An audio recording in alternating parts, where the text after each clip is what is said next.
ഗലാത്യ ലേഖനത്തിൽ ഒരു വാക്യം പറഞ്ഞു. ഏത് വാക്യമായിരുന്നു? സ്വാതന്ത്ര്യത്തിനായിട്ട് ക്രിസ്തു നമ്മെ സ്വതന്ത്രരാക്കി, അടിമനുഖത്തിൽ കുടുങ്ങിപ്പോകരുത്. അടുത്തെന്താ? അതിൽ ഉറച്ച് നിൽക്കുക. അങ്ങനെ എഴുതിയിരിക്കുന്നത്.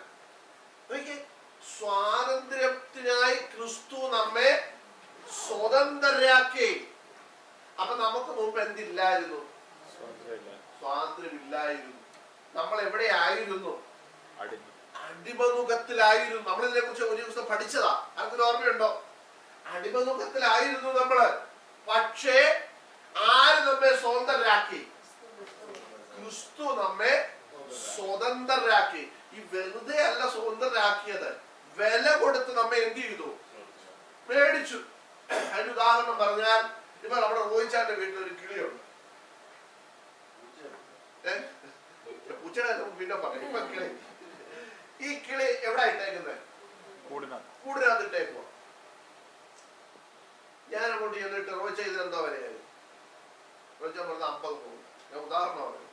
ഞാൻ പറഞ്ഞ ഒരു 100 പൗണ്ട് ഇരിക്കണം ആ കിളിക്ക് തരാൻ പറഞ്ഞു. ഞാൻ മേടിച്ചു. അതിനെ കൂട് തുറന്ന് എന്ത് ചെയ്തു? വിട്ടു. ഇതെന്ത് ചെയ്തു? പറന്നങ്ങ് പോയി. നോക്കിയേ, ഇതുവരെ ഇതെവിടെ ആയിരുന്നു? സ്വാതന്ത്ര്യം ഇതിന് ഇല്ലായിരുന്നു. മാക്സിമം ഇതിന് കിട്ടുന്ന സ്വാതന്ത്ര്യം പെരക്കകത്തൊക്കെ എന്ത് ചെയ്യാം? പറക്കാം. പക്ഷേ ഞാൻ ചെന്നിട്ട് എന്ത് ചെയ്തു? ഒരു 100 പൗണ്ട് റോച്ചനെ കൊടുത്തിട്ട് പറഞ്ഞെങ്കിൽ തരാൻ പറഞ്ഞു. തുറന്ന് അതിനെ വെളിയിലോട്ട് വിട്ടു. ഞാൻ 100 കൊണ്ട് കൊടുക്കും വിചാരിച്ച.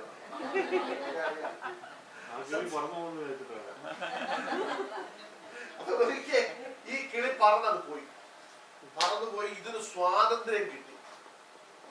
ഇതുപോലെ പിശാചിന്റെ അടിമത്വത്തിൽ കിടന്ന നമ്മെ ക്രിസ്തു മേടിച്ചു. വില കൊടുത്ത് നമ്മെ എന്ത് ചെയ്തു? മേടിച്ചു. നമ്മുടെ പുറത്തുണ്ടായിരുന്ന നുകം, പാപത്തിന്റെ ഭാരത്തെ എന്ത് ചെയ്തു? എടുത്തു മാറ്റി. നമ്മളെ ആരായിട്ട് മാറ്റി? സ്വതന്ത്രമുള്ളവരെ, സ്വാതന്ത്ര്യമുള്ളവരാക്കി തീർത്തു. നിങ്ങൾ അതിന്റെ അടുത്ത വാക്യം ഒന്ന് വായിച്ചേ. എന്റെ ആ ഗലാത്യ ലേഖനത്തില്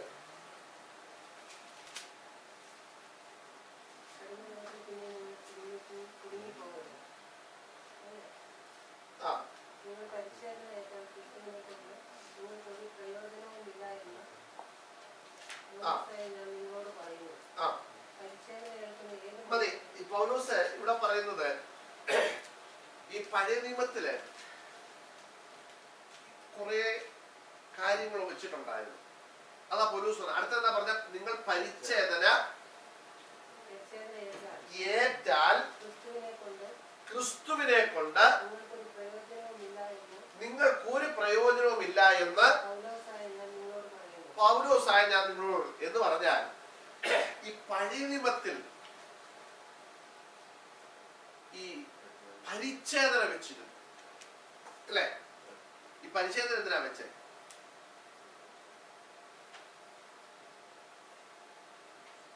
എന്തിനാ പരിച്ഛേദന വെച്ചത്? നിയമമായിരുന്നു. എന്തിനാ ഈ പരിച്ഛേദന വെച്ചത്? സെപ്പറേഷൻ. അബ്രഹാമിന്റെ കാലത്ത് അബ്രഹാം ആ ദേശത്ത് പോയപ്പോൾ നീയും നിന്റെ ആൾക്കാരും ഒരു സെപ്പറേഷൻ എന്ന ഫോളോ ചെയ്യണം. ഒരു സെപ്പറേഷൻ ഫോളോ ചെയ്യാൻ വേണ്ടി അന്ന് പറഞ്ഞു പരിച്ഛേദന. ഇത് പഴയ നിയമത്തിലാ പറയുന്നത്. ഇത് പുതിയ നിയമത്തിലേക്ക് വന്നപ്പോൾ കർത്താവ് ഈ പരിച്ഛേദന എന്ത് ചെയ്തു? അങ്ങ് മാറ്റി. എന്ന് പറഞ്ഞാൽ ഇപ്പൊ പറഞ്ഞ ഈ സെപ്പറേഷൻ പരിച്ഛേദനയിൽ പഴയ നിയമത്തിൽ ഒതുക്കി നിർത്തിയപ്പോൾ പുതിയ നിയമത്തിലേക്ക് വന്നപ്പോൾ ഈ പരിച്ഛേദന നമ്മുടെ ഹൃദയത്തിലേക്ക് കൊണ്ടുവന്നു. കർത്താവ് ഒരിക്കലും എടുത്ത് ഇങ്ങനെ പറഞ്ഞു, നിങ്ങൾ ഹൃദയത്തിനും ചെവിക്കും പരിച്ഛേദനയില്ലാത്തവർ. മനസ്സിലായോ? അപ്പൊ ഹൃദയത്തിൽ എന്ത് വേണം എന്ന് പറഞ്ഞാൽ സെപ്പറേഷൻ എവിടെയാ വരേണ്ടത്? ഹൃദയത്തിലാ വരേണ്ടത്. മനസ്സിലായോ? പോട്ടെ, ഞാൻ ആ ഭാഗത്തുനിന്ന് ഞാൻ പോരുകയാണ്. അപ്പൊ നമ്മുടെ വിഷയം പ്രത്യാശ എന്ന വിഷയമാണ്. ഞാൻ അതിലേക്ക് പറഞ്ഞു വരട്ടെ. അങ്ങനെ പറഞ്ഞ പോലെ ഒത്തിരി വേറെ മുമ്പോട്ട് പോകും. അപ്പൊ ഈ പ്രത്യാശ ഭൂമിയിലുള്ളതല്ല. മനസ്സിലായോ? അതാണ് പൗലോസ് പറഞ്ഞത്, കാണുന്ന പ്രത്യാശയോ എന്തല്ല, പ്രത്യാശയല്ല. പക്ഷെ നമ്മൾ ഇന്ന് പ്രത്യാശ വെച്ച് ചെയ്തില്ല. നമ്മുടെ പ്രത്യാശ ചെയ്തില്ലായിരുന്നു, കാണുന്നില്ല. കാരണം ഈ ഭൂമിയിൽ നമ്മള് എന്തെങ്കിലുമൊക്കെ കിട്ടുമെന്നുള്ള പ്രത്യാശയാണ് നമ്മുടെ പ്രത്യാശ. പൗലോസ് പ്രത്യേകം പറഞ്ഞു, റോമാലേഖനം 8-ാം അധ്യായത്തിൽ പറഞ്ഞു, കാണുന്ന പ്രത്യാശയോ എന്തല്ല, അത് പ്രത്യാശയല്ല. നമ്മളെ ആ വാക്യം വിട്ട റോമാലേഖനം 8-ാം അധ്യായത്തില് ഇതിന്റെ 4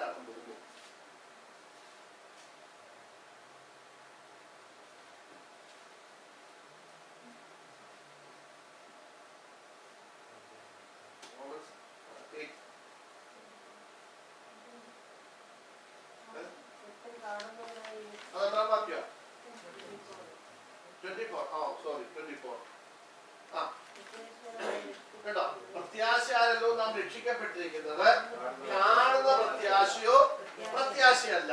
ഇവിടെ പൗലോസ് കൊരിന്ത്യർ ലേഖനത്തിൽ പറയുകയാണ്, നിങ്ങൾ ഈ ഭൂമിയിൽ മാത്രം നിങ്ങൾ ജീവിച്ചിരിക്കുമ്പോൾ കാണുന്ന ചിലതിനു വേണ്ടി മാത്രമാണ് ക്രിസ്തുവിൽ പ്രത്യാശിക്കുന്നതെങ്കിൽ നിങ്ങൾ സകല മനുഷ്യരെക്കാളും വിലയില്ലാത്തവരാണ്, അരിഷ്ടന്മാരാണ്. അപ്പൊ കാണുന്നതൊന്നും എന്തല്ല, മനസ്സിലായോ നിങ്ങൾക്ക്? നമ്മൾ കാണാത്തതൊന്നും നമുക്കുണ്ട്. അതാണ് നമ്മുടെ പ്രത്യാശ. ഇന്ന് നമ്മൾ പഠിപ്പിക്കുന്നതെല്ലാം, നമ്മൾ ഈ ഭൂമി കാണുന്നതൊക്കെ നമുക്ക് എന്ത് ചെയ്യാൻ പോവുക, കിട്ടാൻ പോവുക. ഭൂമിയിൽ കാണുന്നതെല്ലാം നമുക്ക് കിട്ടാൻ പോവുക. നമ്മുടെ പ്രത്യാശ അതാണ്. പക്ഷെ പൗലോസ് എന്നാ പറഞ്ഞത്? ഇവിടെ പൗലോസ് എന്നാ പറഞ്ഞത്? കാണുന്ന പ്രത്യാശയോ പ്രത്യാശയല്ല എന്ന് പറഞ്ഞാൽ ഈ ഭൂമിയിൽ കാണുന്നതൊന്നുമല്ല നിങ്ങളുടെ പ്രത്യാശ. നിങ്ങളുടെ പ്രത്യാശ എന്ന് പറയുന്നത് വരാൻ പോകുന്നതേ ഉള്ളൂ, നിങ്ങൾ കണ്ടിട്ടില്ല. നമ്മുടെ പ്രത്യാശ എന്താണെന്ന് തെസ്സലോനിക്ക ലേഖനത്തിൽ അപ്പോസ്തലൻ പൗലോസ് പറഞ്ഞു. പൗലോസ് എന്നാ പറഞ്ഞ 4-ാം അധ്യായത്തിൽ ഒരു പാരഗ്രാഫ് ഇങ്ങനെ തുറന്നു, നിങ്ങൾ പ്രത്യാശയില്ലാത്ത മറ്റുള്ളവരെ പോലെ ദുഃഖിക്കാതിരിക്കേണ്ടതിന് നിദ്ര കൊണ്ടവരെ കുറിച്ച് നിങ്ങൾ അറിവില്ലാത്തവരാകരുത്. അത് ചോദിക്കൂ. കണ്ടോ, പ്രത്യാശയില്ലാത്ത മറ്റുള്ളവരെ പോലെ ദുഃഖിക്കാതിരിക്കേണ്ടതിന് നിദ്ര കൊള്ളുന്നവരെ കുറിച്ച് നിങ്ങൾ അറിവില്ലാതിരിക്കേണ്ടത്. ഇനി അടുത്തത്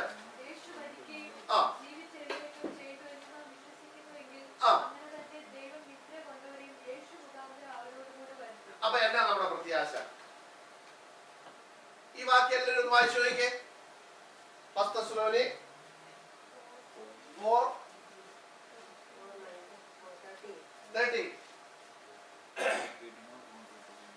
സഹോദരന്മാരെ, നിങ്ങൾ പ്രത്യാശയില്ലാത്ത മറ്റുള്ളവരെ പോലെ ദുഃഖിക്കാതിരിക്കേണ്ടതിന് നിദ്ര കൊള്ളുന്നവരെ കുറിച്ച് അറിവില്ലായ്കയായത് എന്ന് നിങ്ങൾ ആഗ്രഹിക്കുന്നു.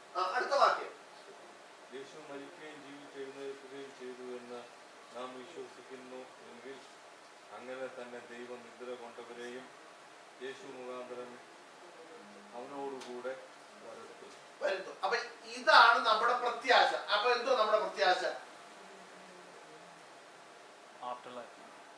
പൗലോസ് പറഞ്ഞു, കാണുന്നതൊന്നും എന്തല്ല, പ്രത്യാശയല്ല. പ്രത്യാശ എന്താണെന്ന് പൗലോസ് ഇവിടെ പറഞ്ഞു.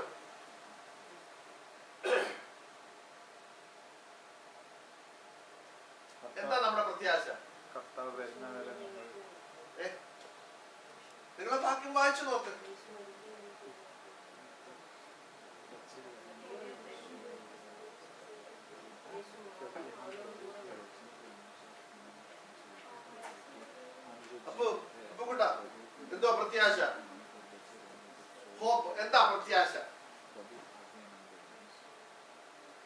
മനസ്സിലായി? എന്താ പ്രത്യാശ പറഞ്ഞു?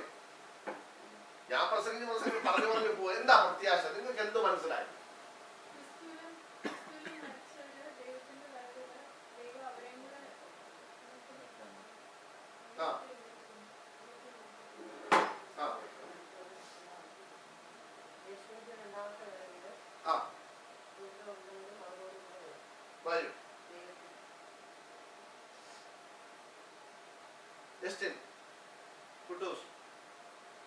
എന്താ പ്രത്യാശ? പൗലോസ് പറഞ്ഞു ഈ ഭൂമി കാണുന്ന ഒന്നും എന്തല്ല. അത് മനസ്സിലായിരുന്നോ? ഈ ഭൂമി നമ്മൾ കാണുന്ന ഒന്നും എന്തല്ല, പ്രത്യാശയല്ല. അതാ പൗലോസ് പറഞ്ഞത്. ഒരുവൻ കാണുന്നതിനായി പ്രത്യാശിക്കുന്നുവെങ്കിൽ അത് അവന്റെ പ്രത്യാശയല്ല.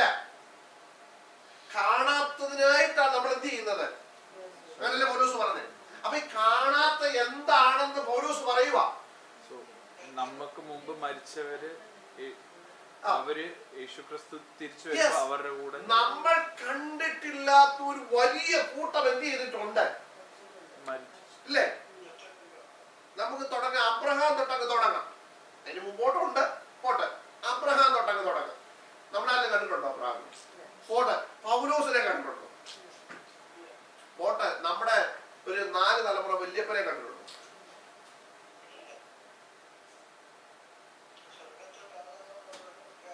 നമ്മളാരും ഇവരെ എന്ത് ചെയ്തിട്ടില്ല, കണ്ടിട്ടില്ല. വിശുദ്ധന്മാർ ഒത്തിരി രക്തസാക്ഷികളായി തീർന്നവരുണ്ട് അല്ലേ?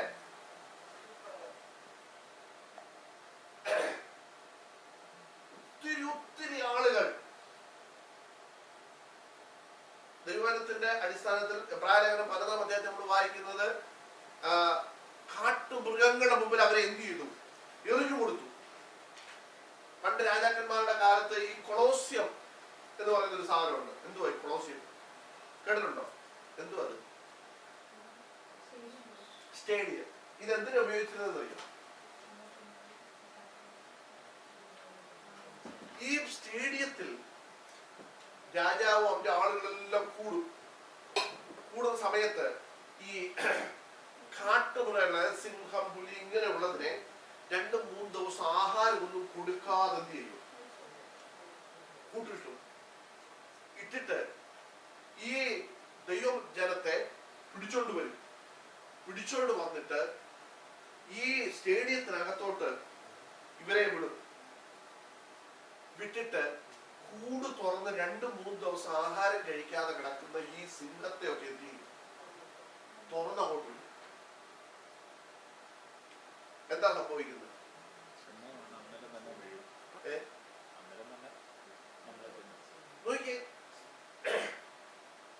പൊടിക്കുഞ്ഞുങ്ങളെ, അതിന്റെയൊക്കെ ഫിലിമുകളൊക്കെ ഇറങ്ങിയിട്ടുണ്ട്. പൊടിക്കുഞ്ഞുങ്ങൾ, ചോര കുഞ്ഞുങ്ങളെയൊക്കെ മാറോട് പിടിച്ച അമ്മമാര് ഈ സുവിശേഷത്തിന് വേണ്ടി കാട്ടുമൃഗങ്ങളുടെ മുൻപിലേക്ക് ഇവരെ എന്ത് ചെയ്തു? വലിച്ചെറിഞ്ഞു. നമ്മൾ കഴിഞ്ഞ ആഴ്ച പഠിച്ചില്ലേ? ജടയാടികളുടെയും കോലാടികളുടെയും തോൽ ധരിച്ചു. ഇത് ഓർമ്മയുണ്ടായി? കഴിഞ്ഞ ആഴ്ച ഇവിടെ പറഞ്ഞായിരുന്നു. ഇതെന്തിനു വേണ്ടി ഇവരിത് ധരിച്ചത്? വേറെ തുണി മേടിക്കല്ലാരും പറഞ്ഞു. സുവിശേഷത്തിന് വേണ്ടി, വിശ്വാസത്തിന് വേണ്ടി. നോക്കിക്കേ, ഇങ്ങനെ മരിച്ചവരെ ഒന്നും നമ്മളാരും എന്ത് ചെയ്തിട്ടില്ല, കണ്ടിട്ടില്ല. പോട്ടെ, കർത്താവിനെ കണ്ടവർ എത്ര പേരുണ്ട്?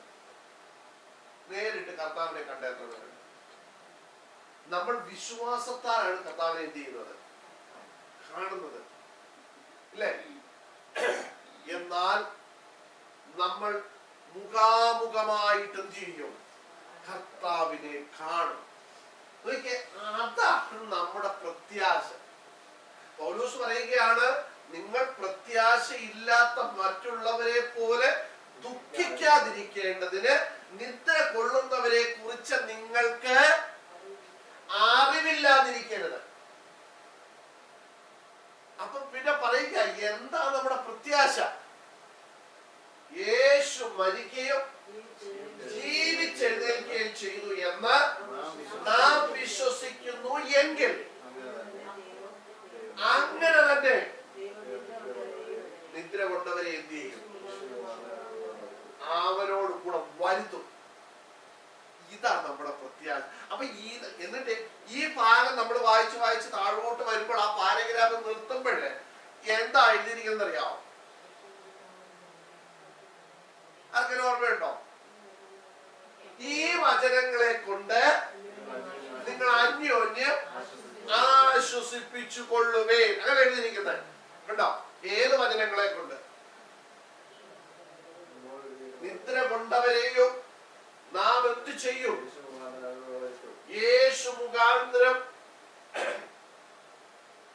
അവനോട് കൂടെ വരുത്തും. അതുകൊണ്ട് നമ്മൾ ഇവിടെ എന്ത് ചെയ്യണ്ട? എന്നും ദുഃഖിച്ചിവിടെ ഇരിക്കേണ്ട ആവശ്യം ഇല്ല. അധിക സമയം നമുക്ക് ഇല്ല. അധിക കാലം തീരുന്നതിന് മുൻപേ കർത്താവ് വരുമ്പോ ഇവരെ നമ്മൾ എന്ത് ചെയ്യും? മനസ്സിലായോ? ഇതാണ് നമ്മുടെ, അപ്പൊ ഇത് കാണാൻ പോകുന്നതാണ് പ്രത്യാശ. പൗലോസ് പറഞ്ഞു കാണുന്നതൊന്നും എന്തല്ല, പ്രത്യാശയല്ല. മനസ്സിലായോ? കണ്ടുകൊണ്ട് ഇവിടെ ഇരിക്കുന്നത് ഒന്നും കിട്ടുമെന്ന് പറയുന്നതോ ലഭിക്കുമെന്ന് പറയുന്നതോ എന്തല്ല, പ്രത്യാശയല്ല. അതിനെ ഞാൻ മറ്റേ വാക്യം എടുത്തത്, നിങ്ങൾ ഈ ഭൂമിയിൽ മാത്രം ക്രിസ്തുവിൽ പ്രത്യാശ വെക്കുന്നവരാണെങ്കിൽ സകല മനുഷ്യരെക്കാട്ടിലും നിങ്ങൾ ആരാണ്? ഒരു വിലയില്ലാത്തവരും അരിഷ്ടന്മാരുമാണ്. നമ്മുടെ പ്രത്യാശ എന്ന് പറയുന്നത് എന്താണ്? ഇനി നമ്മുടെ പ്രത്യാശ എന്ന് പറയുമ്പോഴ് ഈ മരിച്ചവരെ കാണുന്നത് മാത്രമല്ല, നമ്മളും എന്ത് ചെയ്യും? മനുഷ്യന്മാരെന്ത് സംഭവിക്കും? നമ്മളും എന്ത് ചെയ്യും? ഇതുപോലെ കർത്താവിനോട് കൂടെ. കാരണം നമ്മൾ താഴോട്ട് വായിച്ചു വരുമ്പോൾ ആ വാക്യത്തിൽ അവിടെ ഇങ്ങനെയാണ് എഴുതിയിരിക്കുന്നത്: കർത്താവ് ഗംഭീരനാഥത്തോടും പ്രധാന ശബ്ദത്തോടും ദൈവത്തിന്റെ കാഹളത്തോടും കൂടെ സ്വർഗത്തിൽ നിറങ്ങി വരികയും ക്രിസ്തുവിൽ മരിച്ചവർ മുമ്പ് ഉയർത്തെഴുന്നേൽക്കുക പിന്നെ ജീവനോട് ശേഷിക്കുന്ന നാം എല്ലാവരും അവനോട് കൂടെ ആകാശത്തിൽ അവനെ എതിരേൽപ്പാൻ മേഘങ്ങളിൽ എടുക്കപ്പെടും. ഇങ്ങനെ നാം എപ്പോഴും കർത്താവിനോട് കൂടെ ആയിരിക്കും. കണ്ടോ? അപ്പം നമ്മളും എന്ത് ചെയ്യും? നമ്മൾ ഇവരെ കാണാനായിട്ട് ഇനി നമ്മൾ മരിച്ചു പോയെങ്കിൽ നമ്മുടെ മക്കളും നമ്മുടെ പ്രിയപ്പെട്ടവരും കിടന്ന് അലമുറയിടേണ്ട ആവശ്യം കരയരുതെന്നല്ല ഞാൻ പറയുന്നത്. അവരലമുറയിട്ട് അയ്യോ പോയേ പോയേ എന്ന് പറഞ്ഞ് ദുഃഖിച്ചെന്നും ഇരിക്കണ്ട. നിങ്ങളും ഒരു ദിവസം എന്ത് ചെയ്യും? നിങ്ങൾക്ക് പ്രത്യാശ ഉണ്ടെങ്കിൽ നിങ്ങൾ ആരെ കാണും? ഇവരെ കാണും. ഇനി ശ്രദ്ധിച്ചോണം, ഇവിടെ ഒരു ചൂണ്ടുപലകയാ. എന്താന്നറിയോ? ഞാനങ്ങ് മരിച്ചു, കർത്താവ് വരുന്നതിന് മുമ്പേ ഞാൻ എന്ത് ചെയ്തു? ഞാൻ മരിച്ചെന്ന് പറഞ്ഞ പ്രയാസമൊന്നുമില്ല. നിങ്ങളാരും മരിച്ചെന്ന് പറഞ്ഞ ഇനി പാസ് പറഞ്ഞ് ഞാൻ ചത്തു പോകുന്നു പറഞ്ഞു മരിച്ചു. എന്റെ തലമുറയ്ക്ക് ഈ പ്രത്യാശ ഉണ്ടെങ്കിൽ മാത്രമേ എന്ത് ചെയ്യാൻ പറ്റത്തുള്ളൂ. മനസ്സിലായോ? അപ്പൊ ഈ പ്രത്യാശയിലേക്ക് എന്റെ തലമുറ എന്ത് ചെയ്യണം? വരണം. നിങ്ങളിൽ ഒരാൾ മരിച്ച് നിങ്ങളെ കാണണമെങ്കിൽ നിങ്ങളുടെ തലമുറയ്ക്ക് ഈ പ്രത്യാശ ഇല്ലെങ്കിൽ എന്ത് കിട്ടത്തില്ല? കാണാൻ പറ്റത്തില്ല. അതിന്റെ അർത്ഥം നമ്മുടെ തലമുറകൾ രക്ഷിക്കപ്പെട്ടോണം. മനസ്സിലായോ? നമ്മുടെ തലമുറകളും യേശുവിനെ എന്ത് ചെയ്തോണം? സ്വീകരിച്ചോണം. നമ്മുടെ തലമുറകളും യേശുവിന്റെ മരണത്തിൽ വിശ്വസിച്ചോണം. മനസ്സിലായോ? ഇതൊരു ചൂണ്ടുപലകയാ. ഞാൻ കാണുമെന്നൊക്കെ വിശ്വസിച്ചു. എന്റെ പ്രിയപ്പെട്ടവരൊക്കെ മരിച്ചു, വിശുദ്ധന്മാര് മരിച്ചു. അവരെയൊക്കെ ഞാൻ മരിക്കുമ്പോൾ എനിക്ക് കാണാമെന്ന് ഞാൻ വിശ്വസിച്ചു. അതുകൊണ്ട് ആർക്ക് മാത്രമേ കാണാൻ പറ്റത്തുള്ളൂ? എനിക്ക് മാത്രമേ കാണാൻ പറ്റത്തുള്ളൂ. അല്ലാതെ എന്റെ കുടുംബമായിട്ട് ഇത് ഫാമിലി പാക്കേജ് ഒന്നും അല്ല. എനിക്ക് മാത്രമേ കാണാൻ പറ്റത്തുള്ളൂ. നിങ്ങൾക്ക് കാണണമെങ്കിൽ നിങ്ങൾ എന്ത് ചെയ്യണം? വിശ്വസിക്കണം. ഈ പ്രത്യാശയിൽ നിങ്ങൾ വിശ്വസിക്കണം. എന്തുകൊണ്ടാ വിശ്വാസം, പ്രത്യാശ, സ്നേഹവും ഇട്ടത്? ഈ പ്രത്യാശ ഉണ്ടെന്നും ഈ പ്രത്യാശയിൽ നിങ്ങൾ വിശ്വസിക്കുന്നുവെങ്കിൽ മാത്രമേ നിങ്ങൾക്ക് എന്ത് ചെയ്യാൻ പറ്റത്തുള്ളൂ? കർത്താവിനോട് കൂടെ വരുന്നവരെ കാണാൻ പറ്റത്തുള്ളൂ. മനസ്സിലായോ?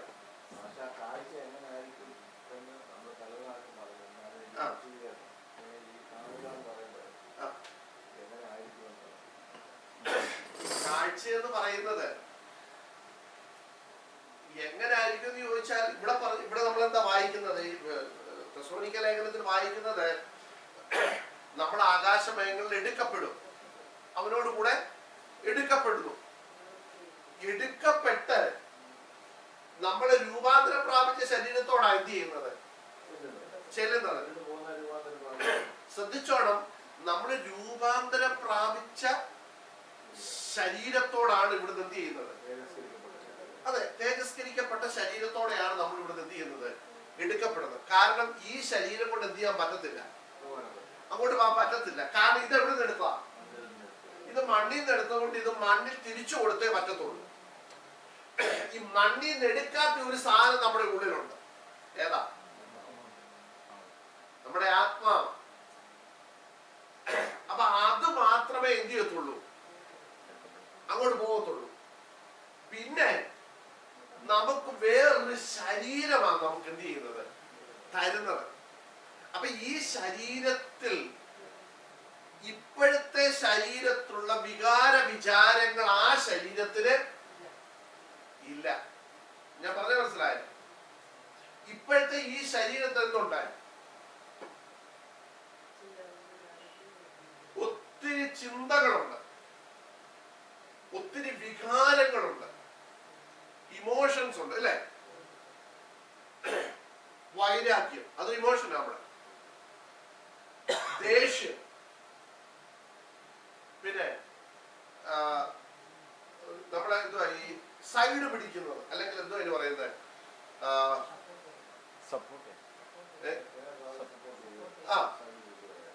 ഒരാളുടെ സൈഡ് പിടിച്ച് വർത്താനം പറയും. നമ്മൾ എന്തോ അതിന് പറയുന്നത്? പാർഷ്യാലിറ്റി. യെസ്, പാർഷ്യാലിറ്റി ഉണ്ട് ഇവിടെ, അല്ലേ? ഇതെല്ലാം ഇവിടെ ഉണ്ട്.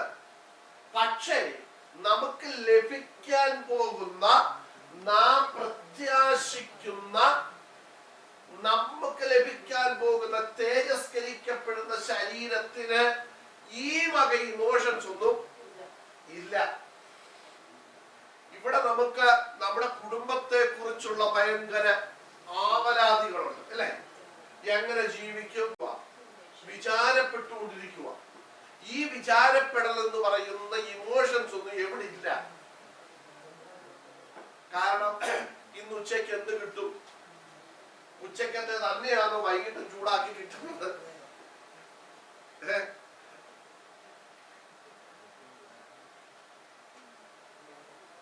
ചപ്പാത്തി ചിക്കനും കിട്ടുമോ? എല്ലില്ലാത്ത ചിക്കൻ കിട്ടുമോ? എല്ലാം ഉള്ളതേ കിട്ടത്തുള്ളൂ. ഇങ്ങനെയുള്ള ചിന്ത, ആവലാതികളൊന്നും എവിടെ ഇല്ല, അവിടെ ഇല്ല. കാരണം അത് തേജസ്കരിക്കപ്പെട്ട ശരീരമാണ്. ഇവിടെ നമുക്ക് വിശപ്പുണ്ട്, അല്ലേ? വിശപ്പെന്ന ഇമോഷൻ. ഇപ്പൊ തന്നെ പലരും നിർത്തിയിരുന്നെങ്കിൽ എങ്ങനെയെങ്കിലും ഒരു കാപ്പി അടിച്ച് ഈ സ്ഥലം വിടാമെന്ന് ചിന്തിച്ചിരിക്കുന്നവരുണ്ട്. ഇതൊക്കെ എന്തുകൊണ്ടാ? മണ്ണിൽ നിന്നെടുത്ത ശരീരമായതുകൊണ്ടാണ് നമുക്കിതൊക്കെ വരുന്നത്. എന്നാൽ തേജസ്കരിക്കപ്പെട്ട ശരീരം, ആ ശരീരത്തിന് എന്തില്ല? വിശപ്പില്ല. അവിടെ നമുക്ക് ഇവിടെ ഭൂമിയിലെ ചിന്താഗതികളില്ല. എന്താ പറ്റി മക്കളെ? വേറെ കിട്ടിയോ? അപ്പൊ നോക്കി, ഇങ്ങനെയുള്ള കാര്യങ്ങളൊന്നും നമുക്ക് ഈ തേജസ്കരിക്കപ്പെട്ട ശരീരത്തിന് ഇല്ല. അപ്പൊ ഇത് ഈ ദൈവവചനം നിങ്ങൾ പഠിക്കുമ്പോഴേ, ഈ ശരീരം കിട്ടിക്കഴിഞ്ഞാൽ ഇതൊരു ഭയങ്കര അനുഭവമാണ്. അപ്പൊ അത് കിട്ടണേ വെറുതെ കിട്ടത്തില്ല. മനസ്സിലായോ? വിശ്വ എന്തെങ്കിലും കിട്ടിയോ? നോക്കിയിട്ട് എന്തെങ്കിലും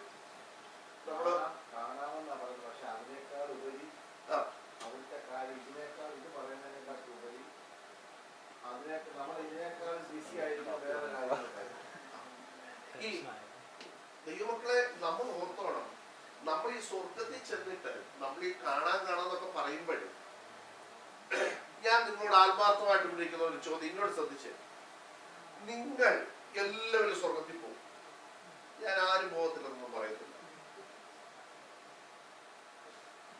ഇനി നിങ്ങൾ തന്നെ ചിന്തിച്ചോ പോകത്തില്ല, പക്ഷെ എന്റെ അഭിപ്രായത്തിൽ നിങ്ങൾ എല്ലാവരും ചെയ്യുന്നുണ്ട്, പോകുന്നത്. ഇത് തമാശയായിട്ടല്ല, കാര്യമായിട്ട് നിങ്ങൾ ഒരു ആൻസർ തരാം. നിങ്ങൾക്ക് അവിടെ ചെന്നിട്ട് നിങ്ങൾ ആഗ്രഹിക്കുന്നില്ല.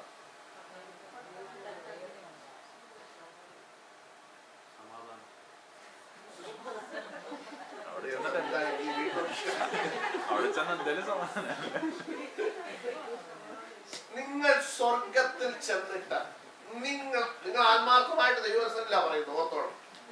നിങ്ങൾ ആഗ്രഹിക്കുന്നത് എന്താ? കർത്താവിനെ കാണും. എന്താ ആഗ്രഹിക്കുന്നത്?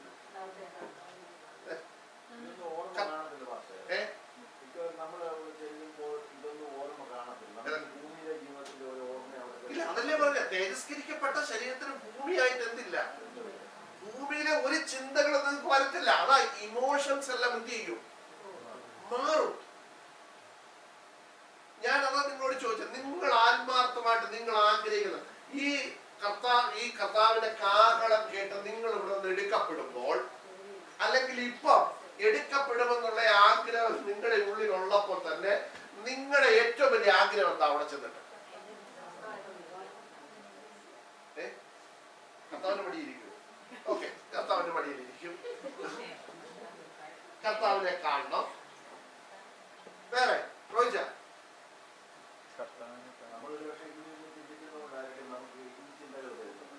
അതെ, അതാ ഞാൻ പറഞ്ഞേ, നമ്മുടെ ഇമോഷൻസ് എല്ലാം എന്ത് ചെയ്യും? അവിടെ ചെന്നിട്ട് ഭാര്യയെ കാണണം, ഭർത്താവിനെ കാണണം.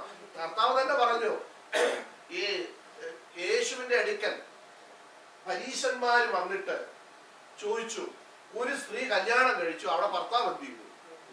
മരിച്ചുപോയി. ഇങ്ങനെ 7 കല്യാണം എന്ത് ചെയ്തു? അവള് 7 പേര് എന്ത് ചെയ്തു? മരിച്ചു. ഇവളങ്ങ് എന്തപ്പോഴേ പുനരുത്ഥാനത്തിൽ ഇവള് ഈ 7 ആരുടെ ഭാര്യ ആയിരിക്കും എന്ന് ചോദിച്ചു. സത്യത്തിൽ അതൊരു കുടുക്കുന്ന ചോദ്യമാണ്. ഇവളെ 7 പേരുടെ ഭാര്യയായിട്ട് ഇരുന്നവള. 7 പേരും മരിച്ചുപോയി. കർത്താവിനോട് ചോദിച്ചു, 7 പേരിൽ ആരുടെ ഭാര്യയായിട്ട് ഇവള് ഇരിക്കും? കർത്താവ് എന്നാ പറഞ്ഞത്? പുനരുത്ഥാനത്തിൽ വിവാഹത്തിന് കൊടുക്കുകയോ വാങ്ങിയോ പരിപാടി അവിടെ ഇല്ല. എന്ന് പറഞ്ഞാൽ അവിടെ ഭാര്യയും ഭർത്താവും പരിപാടി ഇല്ല. അവിടെ ഫാമിലി റൂം ഇല്ല. ഇങ്ങനെ വല്ലാതെ നോക്കിയത് ഇല്ലെങ്കിൽ പോകുന്നില്ലെന്നാ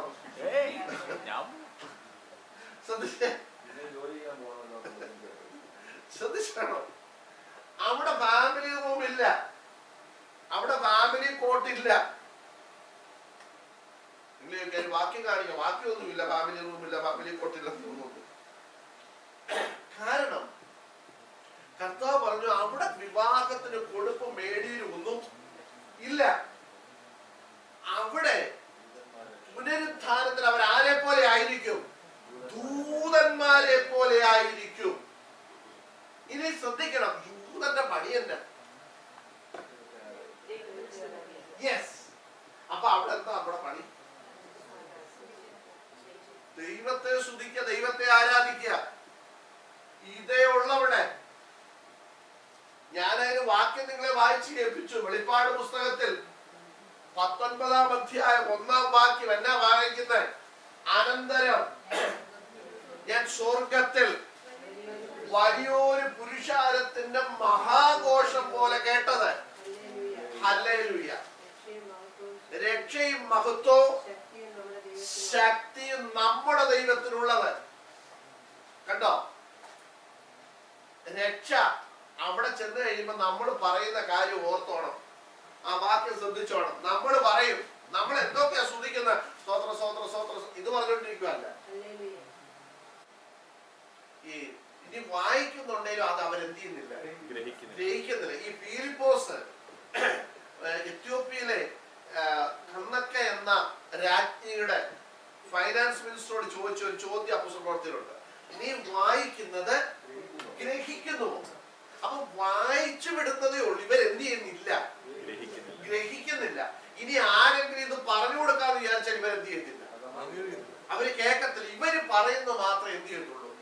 കേൾക്കത്തുള്ളൂ. ഒന്ന്. ഇനി രണ്ടാമത്തെ മെയിനായ ഒരു കാര്യം, നിങ്ങൾ ഇവിടെ ഈ ഇതുപോലുള്ള സഭകളുടെ ഒരു പ്രത്യേകത നിങ്ങൾ ശ്രദ്ധിച്ചോളാം. ഇവിടെ സഭകളിൽ കൂടുന്നതിൽ 95% ആളുകളെ സംബന്ധിച്ചും ഈ ഉപദേശത്തിൽ നിൽക്കാൻ അവർക്ക് എന്തില്ല, താല്പര്യമില്ല. അവരുടെ മെയിൻ കാരണം ഇപ്പം നമ്മളെ വെളിപ്പാട് പുസ്തകത്തിൽ ഇപ്പൊ പറഞ്ഞതിനെ കുറിച്ച് ഒരു വാക്ക് ഞാൻ വെളിപ്പാട് പുസ്തകത്തിൽ വായിച്ചു കേൾപ്പിക്കാം. വെളിപ്പാട് പുസ്തകം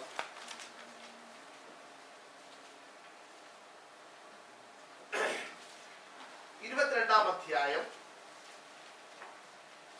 15-ാം വാക്യം. അവിടെ ഇങ്ങനെയാണ് എഴുതിയിരിക്കുന്നത്. അതിന് മുമ്പ് 21-ന്റെ 27 ഞാനൊന്ന് വായിക്കാം.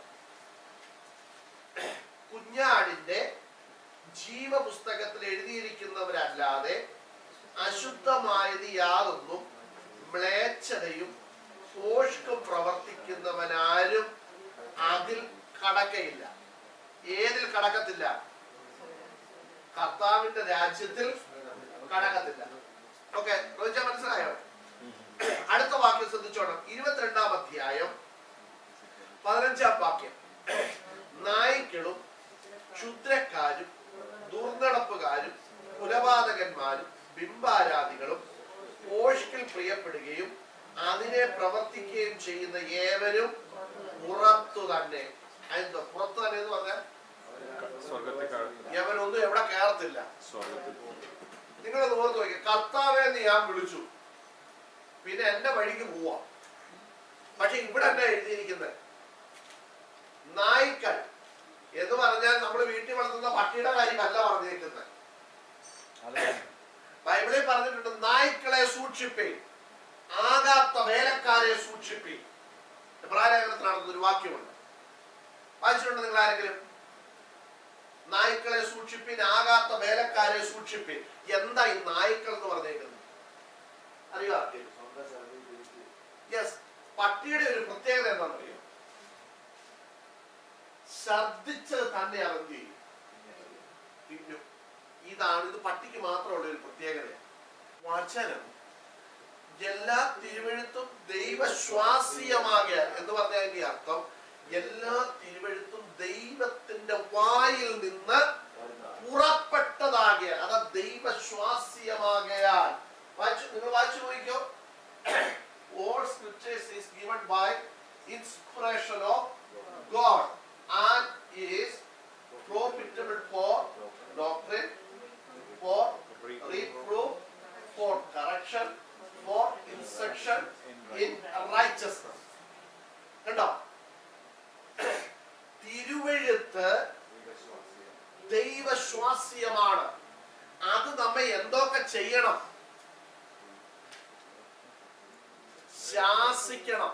അങ്ങനെ എഴുതിയിരിക്കുന്നത്, മലയാളത്തിൽ എഴുതിയിരിക്കുന്നത് ശാസിക്കണം. അടുത്തിട്ട് ഉപദേശിക്കണം. ഉപദേശിക്കണം. നമുക്കിന്ന് ഉപദേശം കേൾക്കാൻ ഇഷ്ടമാണോ? അല്ല. അടുത്തത് ശാസന, ശാസിക്കും നമ്മളെ.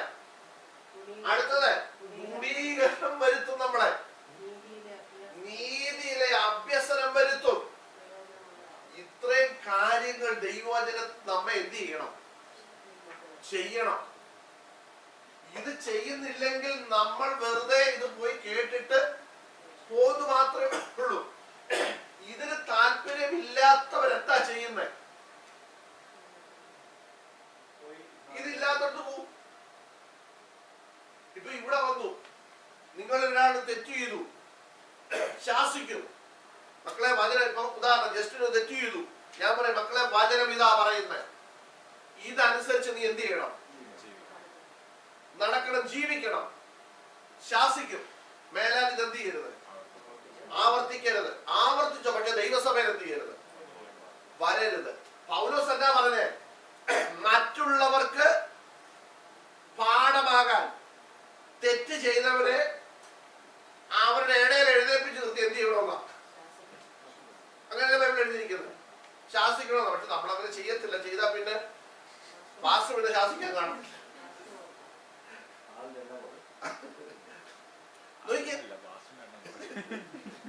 അപ്പൊ ഇത് നമ്മളെ ഉപദേശിക്കണം, ഇത് നമ്മളെ ശാസിക്കണം. ഞായറാഴ്ച വന്നത് കേൾക്കും, കേട്ടത് സാധാരണ പോലെ തന്നെ ജീവിക്കും. പിറ്റേ ഞായറാഴ്ച വന്നത് കേൾക്കും, പിന്നെ അതുപോലെ തന്നെ ജീവിക്കും. വചനങ്ങൾ അധികം ഇല്ല. കാരണം അവിടെ അവര് പറയുന്ന ദൈവവചനം എന്ന് പറയാം, അവരുടെ പാട്ടും പരിപാടികളും ഒക്കെ അവിടെ. അതാണ് ഞാൻ നിങ്ങളോട് പറഞ്ഞില്ലേ, നമ്മൾ സ്വർഗത്തിൽ ചെന്നാൽ എന്താ ആരാധന അല്ലേ? നമ്മൾ ദൈവത്തെ എന്ത് ചെയ്യുക? സ്തുതിക്കുക. ബാക്കി ഒരു കാര്യത്തിന് സമയമില്ല. അവിടെ വേറെ ഒന്നിനും ഇല്ല. നമ്മൾ അവിടെ വേറെ ആരെയും കാണാനും പോകാനും വരാനും ഒന്നും അവിടെ എന്തില്ല. തേജസ്കരിക്കപ്പെട്ട ഞാൻ പറഞ്ഞ ഇമോഷൻസ് ഇല്ല. നമുക്ക് ഇമോഷൻസ് ഇല്ലാത്തത് കൊണ്ട് നമുക്ക് അവിടെ വെച്ചിരിക്കുന്ന, ഇവിടെ പറഞ്ഞിരിക്കുന്ന, നമ്മൾ വായിച്ചില്ല 19-ാം അധ്യായം നിങ്ങൾ വായിച്ചു നോക്കുക. നമ്മൾ അതിനെക്കുറിച്ച് അടുത്ത ആഴ്ച പഠിക്കാം. അവിടെ പറയുന്നു, വലിയൊരു മഹാപുരുഷാരത്തിന്റെ ഘോഷം പോലെ ഞാൻ കേട്ടത് ഹല്ലേലൂയ, രക്ഷയും മഹത്വവും നമ്മുടെ ദൈവത്തിനുള്ളത്. കണ്ടോ? അപ്പം നാം രക്ഷിക്കപ്പെട്ടു, അത് ഓർത്ത് നാം ദൈവത്തെ സ്തുതിക്കുക. കാരണം രക്ഷിക്കപ്പെട്ടോണ്ടാണ് നമ്മൾ എവിടെ വന്നത്? സ്വർഗത്തിൽ വന്നത്. ആ മഹത്വമെല്ലാം നമ്മൾ ആർക്ക് കൊടുക്കുക? ദൈവത്തിന് കൊടുക്കുക. അപ്പൊ ഇത് ഇങ്ങനെ 24 hours എന്ത് ചെയ്തുകൊണ്ടിരിക്കുക? നടന്നുകൊണ്ടിരിക്കുക. ഒരാളാണോ? 10 പേരാണോ? മില്യൺ കണക്കിന് ആളുകൾ ഇത് ചെയ്തുകൊണ്ടിരിക്കുക. അവിടെ നമുക്ക് അവിടെ വേറെ ആരെയും നോക്കാനോ വേറെ ഒന്നും നോക്കാനോ നമുക്ക് എന്തില്ല, നമുക്ക് സമയമില്ല. ഇനി മറ്റൊരു കാര്യം നമ്മൾ ശ്രദ്ധിക്കണം. ഈ ഇവിടെ ഞാൻ സംഭവിച്ചു പോയത് പിശാച് സമയം പോകുന്നു. പിശാച് അറിയാതെ നമ്മുടെ ഇടയിൽ കൊണ്ടുവന്നതും നമ്മൾ ഇന്ന് വരെ തിരിച്ചറിയാത്തമായ ഒരു കാര്യമുണ്ട്. എന്താണെന്നറിയാമോ? അവിടെ ചെന്നാൽ ആരാധനയാണ്, പക്ഷെ അവിടെ ചെല്ലാനുള്ള മാർഗം ഏതാ? ദൈവവചനം.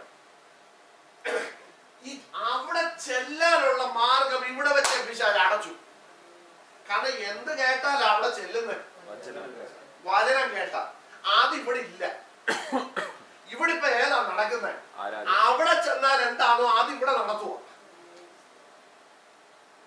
നമ്മൾ അവിടെ ചെന്ന് ആരാധിക്കുന്നതിന് ഇവിടുത്തെ കൈ കൊണ്ടി പോകേണ്ട ആവശ്യമൊന്നും ഇല്ല. ഇവിടെ ചെയ്യേണ്ടത് ദൈവവചനം അനുസരിക്കുക. ഉപദേശത്തിനും ശാസ്ത്രത്തിനും ഗുണീകരണത്തിനും നീതിയിലുള്ള അഭ്യസനത്തിനും നമ്മെ ഏൽപ്പിച്ചു കൊടുക്കുക വചനത്തിന് മുൻപിൽ. ഇത് നടക്കണമെങ്കിൽ വചനം എന്ത് ചെയ്യണം? കേൾക്കണം. അത് പിശാച് എന്ത് ചെയ്തു? അടച്ചു വെച്ചു. എന്നിട്ട് പറഞ്ഞു, നിങ്ങൾ എന്ത് ചെയ്തു? ആരാധിച്ചു. ആരാധിച്ചാൽ എല്ലാം നിങ്ങൾക്ക് കിട്ടും. നമ്മൾ എടുക്കുന്ന വാക്യമാണ്, ആരാധിച്ചപ്പോ ബന്ധനം അഴിഞ്ഞു, കെട്ടുകൾ പൊട്ടി, കാരാഗൃഹത്തിന്റെ അടിസ്ഥാനങ്ങൾ കുലുങ്ങി. ഞാനിവിടെ വിശദമായിട്ട് പഠിപ്പിച്ചതാണ്. അവര് വെളിപ്പാനാണോ ആരാധിച്ചത്? അപ്പോസ്തലനായ പൗലോസും ശീലാസും കാരാഗൃഹത്തിൽ കിടന്ന് പാടി ദൈവത്തെ സ്തുതിച്ചു. ഇവരെടുക്കുന്ന ഒരു വാക്യമാണ്, അവർ ആരാധിച്ചപ്പോൾ ചങ്ങല പൊട്ടി. ഞാൻ ചോദിക്കട്ടെ, തിരിച്ചൊരു ചോദ്യം ബൈബിളിൽ നിന്ന് തിരിച്ചു ചോദിക്കാൻ പോവാം. പത്രോസിനെ ദൈവത്തിന്റെ ദൂതൻ കാരാഗൃഹത്തിൽ ഇറങ്ങി വിടുവിച്ചോ? വായിച്ചിട്ടുണ്ടല്ലോ. പൗലോസ് എന്തോ ചെയ്യുമായിരുന്നു?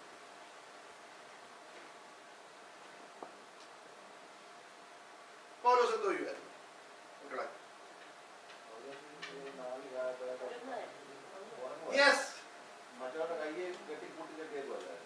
പൗലോസ് ഉറങ്ങുവായിരുന്നു എഴുതിയിരുന്നത്. അങ്ങനെയാണെങ്കിൽ നമ്മൾ ഉറങ്ങിയാൽ മതിയല്ലോ. ഇവിടെ പറയുന്നു, ഇവരാരാധിച്ചപ്പോൾ ചങ്ങല പൊട്ടി, കാരാഗൃഹത്തിന്റെ അടിസ്ഥാനങ്ങൾ കുലുങ്ങി. അങ്ങനെയാണെങ്കിൽ പത്രോസ് എന്തോ ചെയ്യുമായിരുന്നു? പത്രോസ് ഉറങ്ങുക. അങ്ങനെയാണ് നമ്മൾ ഉറങ്ങിയാൽ പോയത്. ഞാൻ പറഞ്ഞതൊക്കെ മനസ്സിലായോ?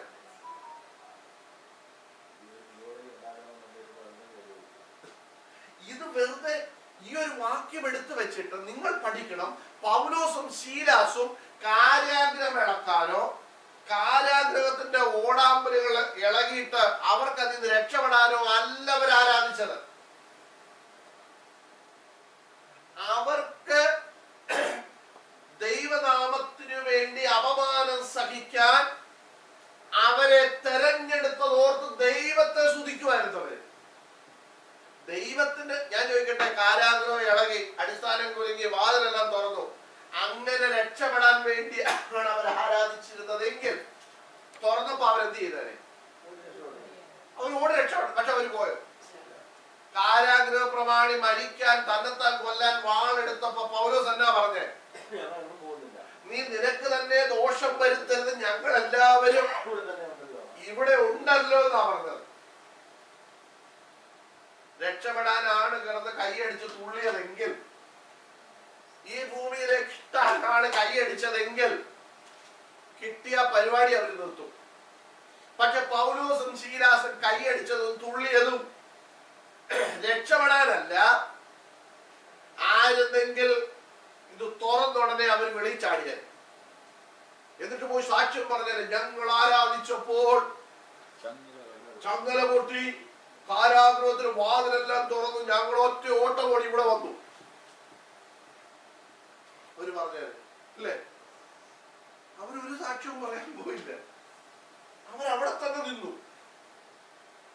അതുകൊണ്ട് സംഭവിച്ചതന്നെ, കാരാഗ്രഹ പ്രമാണിയും കുടുംബവും യേശുവിനെ അറിഞ്ഞു. ഇവർ ഓടിപ്പോയിരുന്നെങ്കിലും നിങ്ങൾ ചിന്തിച്ചേ, ഇവർ ഓടിപ്പോയിരുന്നെങ്കിൽ അവിടെ എന്താ സംഭവിക്കാൻ പോകുന്നത്? ഒരു കുടുംബം അവിടെ എന്താ ഇല്ലാതായിത്തീർന്നു, ആത്മഹത്യ ചെയ്യും. ഈ എന്തുവാ പ്രേരണാ കുറ്റത്തിന് ഇവരെ പിടിച്ച്. നിങ്ങൾ ചിന്തിച്ചേ, പൗലോസും ശീലാസും ഓടിപ്പോയിരുന്നെങ്കിൽ, അവർ അതിനു വേണ്ടിയാ കൈയടിച്ച് തുള്ളിയതെങ്കിൽ, ആരാധിച്ചതെങ്കിൽ, ദൈവത്തെ സ്തുതിച്ചതെങ്കിൽ, ഇത് തുറന്നുടനെ അവർ ആദ്യം വെളിയിൽ ഓടിയത്. പക്ഷെ അവിടെ സംഭവിക്കാൻ പോകുന്ന കാരാഗ്രഹ പ്രമാണിയും എന്ത് ചെയ്യും? കുടുംബവും ആത്മഹത്യ ചെയ്യും. പക്ഷെ നിങ്ങൾ ശ്രദ്ധിക്കണം, അവരോടാതെ നിന്നത് കൊണ്ട്, നിങ്ങൾ ബൈബിൾ വായിച്ചു നോക്ക്, കാരാഗ്രഹ പ്രമാണിയും കുടുംബവും യേശുവിനെ അറിഞ്ഞു. അവരെ കൊണ്ടുപോയി അവരുടെ മുറിവുകളെല്ലാം എന്ത് ചെയ്തു? ശ്രദ്ധിക്കണം, അടി കൊടുത്തവൻ പിടിച്ചോണ്ട് പോയി അവരുടെ മുറിവെല്ലാം എന്ത് ചെയ്തു? കഴുകി കെട്ടി വൃത്തിയാക്കി. പൗലോസ് അവരോട് സുവിശേഷം പറഞ്ഞു. സ്നാനമേറ്റു. കണ്ടോ? ഇന്ന് നമ്മൾ ഇതിന് വിരോധമായിട്ടാ പഠിപ്പിക്കുന്നത്. ചങ്ങല പൊട്ടി, ഞങ്ങൾ കൈയടിച്ചപ്പോൾ, ഞങ്ങൾ ആരാധിച്ചപ്പോൾ, അന്യഭാഷ പറഞ്ഞപ്പോൾ എന്ത് സംഭവിച്ചു? കാരാഗ്രഹത്തിന്റെ അടിസ്ഥാനങ്ങൾ കുലുങ്ങി.